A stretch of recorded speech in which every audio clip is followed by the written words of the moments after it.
Red Edition, welcome and happy day. Hey, I got an exclusive for you. There's 70 million Americans that use mind-altering drugs. There's an additional 60 million Americans that have an addiction of some kind. Of course, when you add those two together, you have 130 million. I was asked the other day, how many Democrats are there in America?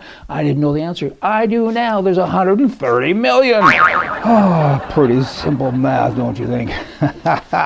Okay, in Winnipeg, Canada, the federal government now is being asked to take over a First Nations school there because the union of that school, they represent 55 school teachers among others, and they say, hey, the people haven't been paid for upwards to 2 years. When they are paid, the checks bounce, and it's just an awful thing. And when you get into the school itself, the doors are kicked open and down, and there's no fire alarms, and toilets are ripped off the ground and sinks off the wall, and it makes a pretty kind of a grim sounding picture. And when you all come and help us, of course, they're talking to the government should say, we've helped you already, and if you guys knew you weren't getting paid for a couple of years, maybe you should have left and got another job.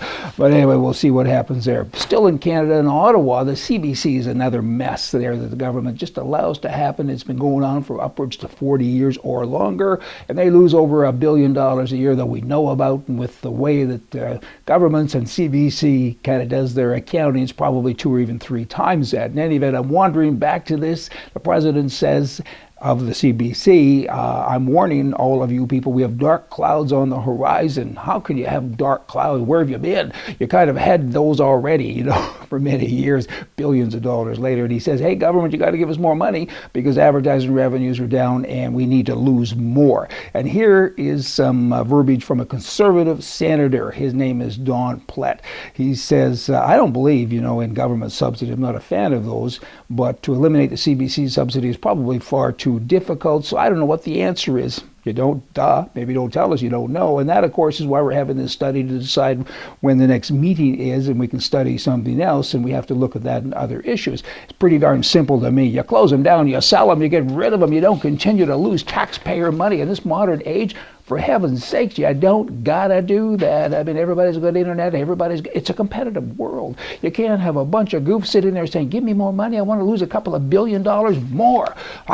Gun control people. They say that America, every American that has a gun is a murderer, of course. Not so fast. Guns per capita, or deaths per capita with guns in America per 100,000 people is 4.2. You got that?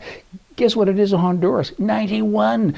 El Salvador, 69. Jamaica, 52. Venezuela, 45. Belize, 41. And there's a long list. Switzerland, none. Because the men there all have guns under the bed and they know how to use them. Son of a gun. Hey, you want some business cards? We have them. See the picture of them here. Send us your email address. Send to our email address your mailing address, and we'll send you out, I don't know, 6 or more of these cards. And the first 20 people that write into us will also include in the mail out, free of course, we pay for all of this, a little Glock handgun keychain. Really cool, don't you know? And if you don't get one, that means you were after number 20. If you do get one, of course, you were one of the first up to the 20. And the cards, so many people say, hey, what's that website again? And they write it down, they lose a piece of paper. You can hand these cards out, and other people can come to our website also. And we look forward to seeing you back here, hopefully tomorrow. Y'all have a right day. Okay, then. See ya.